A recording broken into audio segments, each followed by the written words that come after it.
আসসালামু আলাইকুম রহমতুল্লাহি তাআলা ওয়া বারাকাতুহু ইন্নাল হামদালিল্লাহ আহমাদুল্লাহ হামদাশ শাকিরিন হামদান কাসীরান তাইয়িবান মুবারাকান কামা ইয়ালিকু বিজালালিহি ওয়া আযীমি সুলতানিহি আল্লাহুম্মা লা নুহসি থানাআন আলাইক আনতা কামা আসনাইতা আলা নাফসিক ওয়াসসালাতু ওয়াসসালামু আলা সাইয়্যিদিল মুরসালিন সাইয়্যিদিল আউওয়ালিন ওয়াল আখিরিন নবিয়িনা মুহাম্মাদিন সাল্লাল্লাহু আলাইহি ওয়াসাল্লাম ওয়া আলা আলিহি ওয়া আসহাবিহি আজমাইন আম্মা বাদ।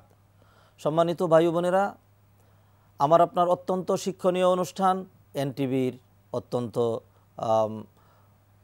জনপ্রিয় আয়োজন সাপ্তাহিক অনুষ্ঠান দরসে হাদিসে আপনাদের সবাইকে মোবারকবাদ জানাচ্ছি। আজকের দরসে হাদিসে আমরা অত্যন্ত গুরুত্বপূর্ণ একটি বিষয় নিয়ে আলোচনা করব, আর সেটি হলো সৎ কাজের আদেশ, অন্যায়ের নিষেধ। আসুন এই বিষয়ের সাথে মিল রেখে আমরা প্রথমেই একটি হাদিস শুনে নেই, তারপর ধীরে ধীরে হাদিসের উপর আমরা ব্যাখ্যা বিশ্লেষণ এবং আলোচনা নিয়ে আসব।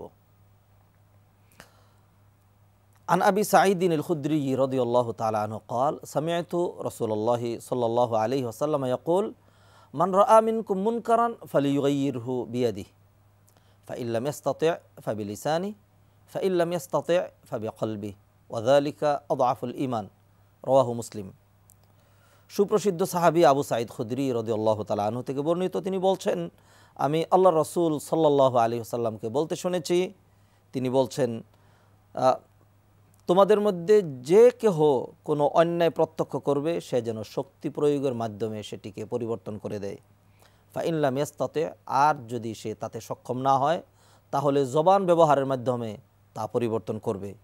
ফাইন লাম ইয়াস্তাতি, আর এতেও যদি তার শক্তি সামর্থ্য না থাকে, ফাবি কলবি, তাহলে সে তার অন্তরের মাধ্যমে তা পরিবর্তনের প্রয়াস পাবে।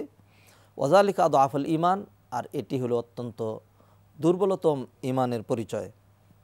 হাদিসটি মুসলিম শরীফে রয়েছে। সম্মানিত ভাই বোনেরা, এই হাদিসে আমরা দেখতে পাচ্ছি আল্লাহ রাসূল সাল্লাল্লাহু আলাইহি সাল্লাম মুমিনদেরকে, যাদের ঈমান রয়েছে তাদেরকে তিনটি শ্রেণীতে বিভক্ত করেছেন। তিন শ্রেণীর পরে আর কোনো শ্রেণী নেই। যেমন অন্য হাদিসে আরও স্পষ্ট করে সেটি বলে দেওয়া হয়েছে। এক নম্বর, এখানে বলে দেওয়া হয়েছে যে ব্যক্তি কোনো গর্হিত কাজ, অন্যায়, অপরাধ, জুলুম, নির্যাতন, কোরআন সুন্নাহ পরিপন্থী, মানবতা বিরোধী কোনো কাজ দেখবে, সে যদি মানুষ হয়ে থাকে, সে যদি ইমানদার হয়ে থাকে, তাহলে এটি তার উপর অবশ্যম্ভাবী কর্তব্য। সে তার সর্বাত্মক প্রচেষ্টা ব্যয় করে শক্তির মাধ্যমে সে এটিকে পরিবর্তন করে একটা ভালো অধ্যায়ের সূচনা সে করবে। তবে সবসময় এরকম সিচুয়েশন, পরিবেশ, পরিস্থিতি নাও থাকতে পারে। হয়তো সে সেখানে শক্তি প্রয়োগ করার ক্ষমতা তার নেই, সমাজ পুরোটা তার উল্টা, একা তো সে সবটুকুন করতে পারবে না।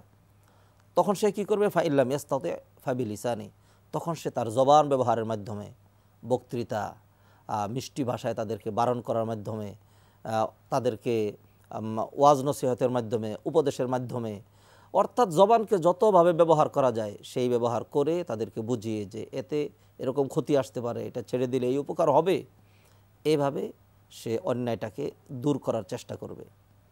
আর যদি অবস্থা এর চেয়েও জটিল হয়ে যায়, যে যেখানে শক্তি প্রয়োগের কোনো সুযোগ নেই, এমনকি জবান ব্যবহারের মুখ খোলার মতো কোনো পরিবেশ পরিস্থিতি নেই, তাহলেও কি সে অন্যায়কে মেনে নেবে? না, সেখানেও তাকে অন্যায়ের বিরুদ্ধে সোচ্চার হতে হবে। সেখানে সে কীভাবে সোচ্চার হবে? ফাবি কলবিহি, তার অন্তরের দ্বারা। অর্থাৎ প্রথমে চলে আসবে এই অন্যায়কে সে সমর্থন করবে না, অন্যায়টাকে সে ঘৃণা করবে, মনে মনে সে প্ল্যান করবে এই অন্যায়টাকে কীভাবে উৎখাত করা যায়, এই অন্যায়ের স্থলে ন্যায় কীভাবে প্রতিষ্ঠা করা যায়। আল্লাহ রাসূল সাল্লাল্লাহু আলাইহি ওয়াসাল্লাম এই তিনটি শ্রেণীতে মুমিনদেরকে ভাগ করার পরে বললেন, ওয়াজালিকা আদআফুল ঈমান। তৃতীয় যেই স্তরটি, এটি হলো সবচেয়ে দুর্বলতম ঈমানের পরিচয়। অন্য হাদিসে আরও ক্লিয়ার বলে দিয়েছেন, ওয়ালাইসা ওয়ারাআ যালিকা হাব্বাতু খারদালিম মিনাল ঈমান। কেউ যদি মানে তার মনের মাধ্যমে, তার কলব হৃদয়ের মাধ্যমেও অন্যায়কে সে ঘৃণা না করে, তাহলে এরপরে আর সর্ষে পরিমাণ ঈমানও থাকে না। তাহলে দেখতে পাচ্ছি আমরা এই হাদিসের মধ্যে যারা শক্তি প্রয়োগের মাধ্যমে অন্যায়কে পরিবর্তন করতে পারে তাদেরকে মানে প্রথম শ্রেণীর ইমানদার হিসাবে আখ্যা দেওয়া হয়েছে, যারা জবান ব্যবহার করে তাদেরকে দ্বিতীয় শ্রেণীর ইমানদার হিসাবে আখ্যা দেওয়া হয়েছে, আর যারা অন্তরের মাধ্যমে ঘৃণা করে তাদেরকে তৃতীয় শ্রেণীর মোমেন হিসাবে আখ্যা দেওয়া হয়েছে। আর কেউ যদি অন্যায় দেখলো, জুলুম নির্যাতন দেখলো, তারপরে হলো সকল গুনার কাজ, অশ্লীলতা, বেহায়াপনা দেখার পরে তার মনের ভিতরে কোনো রকম চিন্তা ভাবনা, টেনশন, কোনো রকম কষ্ট লাগলো না, তাহলে বুঝতে হবে তার মনের ভিতরে যেখানে ইমানের জায়গা, সেখানে যদি মানে অন্যায় আসে তাহলে ইমান কিন্তু সেটাকে প্রতিরোধ করবে। যদি এমন না হয় তাহলে বুঝতে হবে অন্তরের ভিতরে আর ইমান নেই। সুতরাং এই হাদিস থেকে একদম স্পষ্ট হয়ে যাচ্ছে যে একজন মানুষের সর্বাবস্থায় সে যে শুধুমাত্র সৎ কাজের আদেশ করবে এতেই চলবে না, তাকে কিন্তু অন্যায়ের বিরুদ্ধেও সোচ্চার হতে হবে। কারণ আল্লাহ রসুল সাল্লাল্লাহু আলাইহি সাল্লাম পুরা সমাজটাকে, সমাজের সকল মানুষকে একটি নৌযান অথবা একটি শিপের যেই আরোহী রয়েছে এদের সাথে উপমা দিয়েছেন। তিনি একটি হাদিসের মধ্যে এইভাবে উপমা দিলেন যে একটা নৌযানের মধ্যে এক শ্রেণী মানুষ থাকে উপরের তলায়, আরেক শ্রেণীর মানুষ থাকে নিচের তলায়। প্রয়োজনের কারণেই যারা নিচে ছিল তারা পানির জন্য উপরে আসা যাওয়া করে, এতে উপরের লোকজনের ডিস্টার্ব হয়, সমস্যা হয়। এই জন্য তারা চিন্তা করলো যে পানি তো আমাদের কাছেই রয়েছে, পানি তো নিচে আছে, আমরা এখান থেকে নৌকা ভেঙে সহজেই পানি ওঠাতে পারি। যেমন আমাদের সমাজের অনেকে চিন্তা করে যে চাকরি করে, ব্যবসা বাণিজ্য করে, কষ্ট করে, কায় কারবার করে আমার অর্থ উপার্জনের দরকার কি, আমি রাত্রেবেলা আমরা 2-3 জন মিলে রিভলভার ছুরি নিয়ে দাঁড়িয়ে গেলে তো সহজেই আমরা ইনকাম করতে পারি।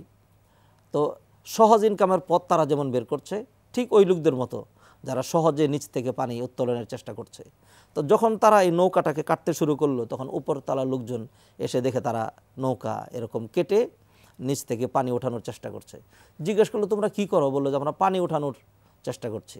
নবীজি বললেন এমত অবস্থায় ওই লোকগুলো যদি তাদেরকে বারণ করে, তাদের হাতে ধরে, তাহলে ওই লোকগুলো নির্ঘাত নিশ্চিত মৃত্যু থেকে তারাও বেঁচে যাবে আর এরাও বেঁচে যাবে।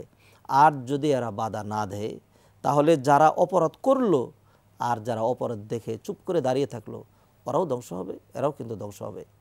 আমাদের সমাজের চিত্রে আমরা যদি তাকাই তাহলে আমরা কিন্তু এমন দেখতে পাবো, এক শ্রেণী মসজিদ নিয়ে, মাদ্রাসা নিয়ে, দিনদারি, তাকওয়া, পরহেজগারি, নামাজ, রোজা ইত্যাদি নিয়ে এমনভাবে বেবুর, নিচের দিকে তাকিয়ে আছে, অন্যের দিকে তাকাচ্ছে না, কিচ্ছু বলছে না, কোনোভাবে বারণ করার কোনো সুযোগ নেই। এটি কি ঈমান? এটি হতে পারে না। নবী আকরাম সাল্লাল্লাহু আলাইহি সাল্লাম এমন শক্ত করে এক হাদিসে বলে দিয়েছেন, লা তা'মুরুন্না বিল মা'রুফ ওয়া লা তানহাউন্না আনিল মুনকার আও লা ইউশিকান্নাল্লাহু আন ইয়াবআথ আলাইকুম ইকাবাম মিন ইনদিহি সুম্মা লা তাদউন্নাহু ওয়া লা ইউস্তাজাবু লাকুম। তোমাদের অবশ্যই সৎ কাজের আদেশ করতে হবে, অন্যায় থেকে বারণ করতে হবে, নতুবা অন্যায় থেকে যদি তোমরা বারণ না করো আল্লাহ সুবহানাহু ওয়া তাআলা তোমাদের উপর তোমাদের এই অপরাধের কারণে গজব চাপিয়ে দিবেন। আর গজব দেখে তোমরা তখন হাউমাউ করে কান্নাকাটি করে আল্লাহর কাছে হাত তুলে দোয়া করতে শুরু করবে, কিন্তু তখন আর দোয়া কবুল হবে না, কারণ তোমাদের অপরাধের কারণে আল্লাহ অলরেডি গজব চাপিয়ে দিয়েছেন। দুটো জিনিসের সমন্বয় হতে হবে ভাই, একটি হলো সৎ কাজের আদেশ আর একটি হলো অন্যের নিষেধ। আর ইসলামের যেই সর্বোত্তম কাজ আদ-দাওয়া ইলাল্লাহ, আল্লাহর দিকে মানুষকে আহ্বান করা, এর ধারা দুটো। আল্লাহ সুবহানাহু ওয়া তাআলা কোরআনে কারিমে বলে দিচ্ছেন, ওয়ালতাকুম মিনকুম উম্মাতুন ইয়াদউনা ইলাল খাইর ওয়া ইয়া'মুরুনা বিল মা'রুফ ওয়া ইয়ানহাউনা আনিল মুনকার। তোমাদের মধ্যে একটি দল অবশ্যই এমন হতে হবে যারা মানুষকে আল্লাহর দিকে আহ্বান করবে, ওয়া ইয়া'মুরুনা বিল মা'রুফ, আর সৎ কাজের আদেশ করবে, অন্যায় থেকে মানুষকে বারণ করবে। আল্লাহ সুবহানাহু ওয়া তাআলা আমাদের জন্য অন্য আয়াতে বলছেন আমরা হলাম শ্রেষ্ঠ উম্মত। যেমন আল্লাহ সুবহানাহু ওয়া তাআলা বলছেন, কুনতুম খায়রা উম্মাতিন উখরিজাত লিন-নাস তা'মুরুনা বিল মা'রুফ ওয়া তানহাউনা আনিল মুনকার। অর্থাৎ এই উম্মতের শ্রেষ্ঠত্ব দুটো শর্তের উপর, দুটি কাজের উপর নির্ভরশীল। একটি হলো উখরিজাত লিন-নাস তা'মুরুনা বিল মা'রুফ ওয়া তানহাউনা আনিল মুনকার, সৎ কাজের আদেশ, অন্যায়ের নিষেধ। সম্মানিত ভাই বোনেরা, দেখুন অতীতের ইতিহাস থেকে আমরা একটি ঘটনা তুলে ধরি যেটি আল্লাহ সুবহানাহু ওয়া তাআলা সূরা বাকারায় তুলে ধরেছেন, সূরা আরাফে বিস্তারিত আলোচনা করা হয়েছে, আল্লাহ রসুল সাল্লাল্লাহু আলাইহি ওয়াসাল্লাম হাদিসেও বলেছেন। সেটি হলো বনী ইসরাইলের ওই প্রসিদ্ধ ঘটনা। আল্লাহ সুবহানাহু ওয়া তাআলা বনী ইসরাইলকে মানে মাছ দিয়ে তাদেরকে জীবিকা নির্বাহের সুযোগ করে দিয়েছিলেন। তো সপ্তাহের 6 দিন মৎস্য শিকার তাদের জন্য বৈধ ছিল, একদিন নিষিদ্ধ ছিল, আর সেই দিনটি ছিল শনিবার। তো এক শ্রেণীর মানুষ যখন দেখলো শনিবার দিন এত বেশি মাছ কিনারে চলে আসে, অন্য দিন এত আসে না। ওয়াসআলহুম আনিল ক্বরিয়াতিল্লাতী কানাত হাদিরাতাল বাহর ইয ইয়াদুনা ফিস সাবতি ইয তা'তিহিম হিতানুহুম ইয়াওমা সাবতিহিম শুরআ ওয়া ইয়াওমা লা ইয়াসবিতুন লা তা'তিহিম। আল্লাহ এই আয়াতে বলে দিলেন, যেদিন শনিবার এত বেশি মাছ আসতো যে অন্য দিন আসতো না। এটি দেখে একদল লোভ সামলাতে পারলো না, তারা মৎস্য শিকার করতে শুরু করলো। ওলামায়ে কেরাম বারণ করলেন, তারা তখন কৌশল অবলম্বন করলো। একটি খাল খনন করে শনিবার দিন মাছ যখন ভিতরে ঢুকে যেত তারা এর মুখ বন্ধ করে দিত, রবিবার দিন শিকার করত। তখন মানুষ তিনটি ভাগে বিভক্ত হয়ে গেল। এক শ্রেণী সরাসরি এই নিষিদ্ধ কাজটি করলো, অন্যায় জড়িয়ে পড়লো। আরেক শ্রেণী বলল যে না, তোমরা অন্যায় করতে পারবে না, কারণ হলো অন্যায়ের কারণে যদি গজব আসে তাহলে শুধু যারা অপরাধী তাদের উপর আসবে না, সবার উপরে আসবে, এতে আমরা সবাই ধ্বংস হব, সুতরাং তোমাদেরকে আমরা এই কাজ করতে দেব না, বারণ করলো।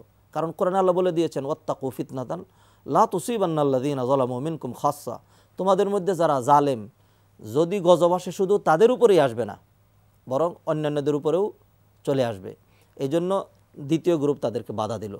আরেক গ্রুপ বলল, তোমরা অনর্থক একই সমাজে কেন বিশৃঙ্খলা তৈরি করছো? ওরা অন্যায় কাজ করছে, তারা তাদের কাজ করুক, আমরা অন্যায় কাজ করিও না, আবার বাধা দিয়ে ফিতনা বিশৃঙ্খলাও তৈরি করি না, আমরা আমাদের মতো ভালো কাজে আছি। যেমন চিত্র আপনি আমাদের সমাজও দেখবেন, এক শ্রেণী মানুষ এত ভালো, চোখ খুলে না, নাক খুলে না, কান খুলে না, কোনো দিকে তাকায় না, কাউকে কিচ্ছু বলে না, এত বেশি ভালো। পরে দেখা যাচ্ছে আল্লাহ সুবহানাহু ওয়া তাআলা শুধুমাত্র একটা গ্রুপ বাঁচিয়ে দিলেন আর বাকি দুটো গ্রুপকে ধ্বংস করে দিলেন। যে কথা আল্লাহ সুবহানাহু ওয়া তাআলা সূরা আরাফের মধ্যে 9 পারার 11 নম্বর পৃষ্ঠায় তুলে ধরেছেন। ফালাম্মা নাসু মা যুক্কিরু বিহি আনজাইনাল্লাযীনা ইয়ানহাউনা আনিস-সু, যারা বাধা দিয়েছিল আমি আল্লাহ তাদেরকে বাঁচিয়ে দিয়েছি। আর সূরা বাকারে বলে দিয়েছেন, ওয়ালাকাদ আলিমতুমুল্লাযীনা আতাদাউ মিনকুম ফিস-সাবত ফাকুলনা লাহুম কুনু কিরাদাতান খাসিইন, যারা মৎস্য শিকার করেছিল তোমরা তো জেনেছো আমি তাদেরকে লাঞ্ছিত বানরে রূপান্তরিত করে দিয়েছি। সুতরাং সম্মানিত দর্শক শ্রোতা, একটি সমাজের অনেকগুলো রাইট রয়েছে, কর্তব্য রয়েছে। আপনি যে শুধুমাত্র মসজিদ নিয়ে ব্যস্ত থাকবেন, শুধু নিজের সলাত নিয়ে ব্যস্ত থাকবেন, নিজের হিজাব নিয়ে ব্যস্ত থাকবেন, তা কিন্তু হবে না। এটি যেমন করতে হবে, যারা এই পরিবেশকে নষ্ট করে তাদেরকেও কিন্তু আপনাকে দাওয়াত দিতে হবে। হ্যাঁ, সেই দাওয়াতের ভাষাটা, সেই প্রয়োগটা কেমন হবে সেটি নিয়ে আমরা গবেষণা করব। আপনি প্রথমেই তার মাথায় বাড়ি দিবেন সেই কথা কিন্তু বলা হয়নি। আপনি সুন্দর ভাষায় তাকে বলুন, ভাই এটি করলে আপনার অকল্যাণ, আমাদের অকল্যাণ, দুনিয়াই শেষ নয়, আখেরাতও রয়েছে। সুন্দর করে আমরা যদি বুঝাই, বারণ যদি করি মানুষকে, তাহলে 100 মানুষকে বারণ করলে 100 জন না শুনুক, 10 জন তো শুনবে। আর কেউ যদি না শুনে, আমার দায়িত্ব, আমার রেসপন্সিবিলিটি, তা তো আদায় হবে। এটি কিন্তু অবশ্যই করতে হবে। এই জন্য নবী আকরাম মুহাম্মদ রাসূলুল্লাহ সাল্লাল্লাহু আলাইহি সাল্লাম অন্য হাদিসে বলে দিয়েছেন যে তোমরা অবশ্যই সাহায্য করতে হবে। উনসুর আখাকা যালিমান আও মাজলুমান, তুমি তোমার ভাইকে অবশ্যই সাহায্য করবে, জালেম হলেও সাহায্য করবে, আর যদি মাজলুম হয় তাহলেও সাহায্য করবে। সাহাবায়ে কেরাম প্রশ্ন করলেন, ইয়া রাসূলুল্লাহ, আমার ভাই যদি অত্যাচারিত হয়, মাজলুম হয়, নিপীড়িত হয়, তাহলে তো আমি তাকে সাহায্য করব, ব্যাপারটা বুঝলাম, কিন্তু আপনি যে বললেন জালেমকেও সাহায্য করব, তাহলে কি আমরা জুলুম করব? তার সাথে গিয়ে আমরা তাকে সহযোগিতা করব? আল্লাহ রাসূল সাল্লাল্লাহু আলাইহি সাল্লাম বলে দিলেন, জালেমের হাতটাকে রুখে দেবে, জালেমের কাছ থেকে তাকে বিরত রাখবে, এটিই তার জন্য সাহায্য। কারণ হলো সে দুনিয়াতে যে জুলুম চালিয়ে যাচ্ছিল, একটি জুলুমের কারণে কিয়ামতের দিন সে অসংখ্য জুলুমের সম্মুখীন হতো। আয-যুলমু যুলুমাতুন ইয়াওমাল কিয়ামা। এই জন্য দেখা যাবে কিয়ামতের দিন এক ব্যক্তি অনেক নেক আমল নিয়ে আসবে, কিন্তু তারপরেও তার আর জান্নাতে যাওয়া হবে না। নবী আকরাম মুহাম্মদ রাসূলুল্লাহ সাল্লাল্লাহু আলাইহি ওয়াসাল্লাম হাদিসে বলে দিচ্ছেন, তোমরা কি জানো আতাদরুনা মানিল মুফলিস, অভাবী, নিঃস্ব, কাঙ্গাল, ফকির, কপালপোড়াকে? সাহাবায়ে কেরাম বললেন, ইয়া রাসূলুল্লাহ, যে ব্যক্তির দিন আর দেরহাম কোনো কিচ্ছু নেই, তাকেই তো আমরা ফকির, অভাবী, কাঙ্গাল বুঝে থাকি। আল্লাহ রাসূল বললেন, দুনিয়ার ফকিরের কথা বলিনি, আখিরাতের কথা বলেছি। সাহাবায়ে কেরাম বললেন, তাহলে আল্লাহ এবং আল্লাহর রাসূলই ভালো জানেন।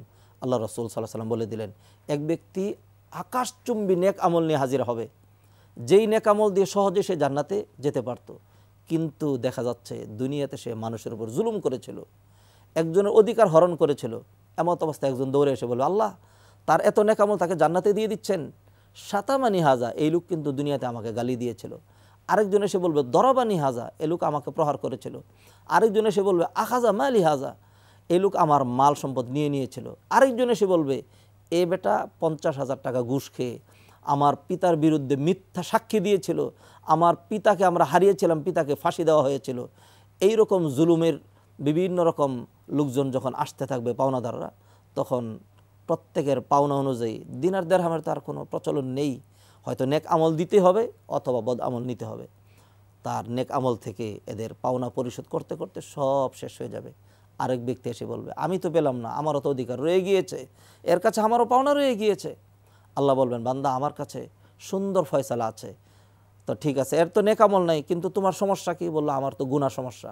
বললো তোমার পাওনা পরিমাণ গুনাহ যদি কমিয়ে দেই, বান্দা বলবে তাহলেই তো আমি জান্নাতে চলে যেতে পারি। তখন তার থেকে গুনাহ এনে একে দেওয়া হবে। এরপরে আরেকজন থেকে তাকে গুনাহ দেওয়া হবে। আগে যেই পরিমাণ তার নেক আমল ছিল, এখন ওই পরিমাণ গুনার স্তূপ জমা হবে। এরপরে এই গুনাহ তার কাঁধের উপর চাপিয়ে তাকে জাহান্নামে নিক্ষেপ করা হবে। তা সুতরাং ভাইয়েরা, ব্যাপারটি এমন নয় যে জুলুম করে, নির্যাতন করে, ক্ষমতা দেখিয়ে, কর্তৃত্ব খাটিয়ে, প্রভাব খাটিয়ে দুর্বলের উপর যা কিছু করে পার পেয়ে গেলাম। পার পেয়ে যাচ্ছেন, দুনিয়াতে পার পেয়ে যাচ্ছেন, আখেরাতে পার পেয়ে যাওয়ার সুযোগ নেই। এই জন্য কোনো মুসলমান যদি জালেম হয়, তাকেও কিন্তু সাহায্য করতে হবে। তার সাহায্যটা কি?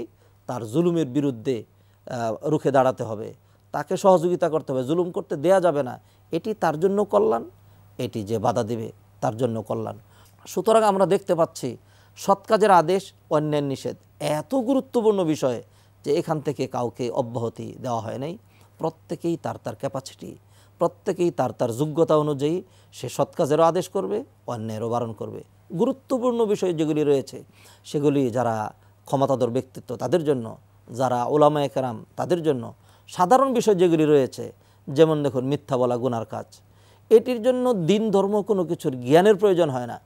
এর থেকে সবাই বারণ করবে, না ভাই মিথ্যা বলা যাবে না, মিথ্যা বলা পাপ।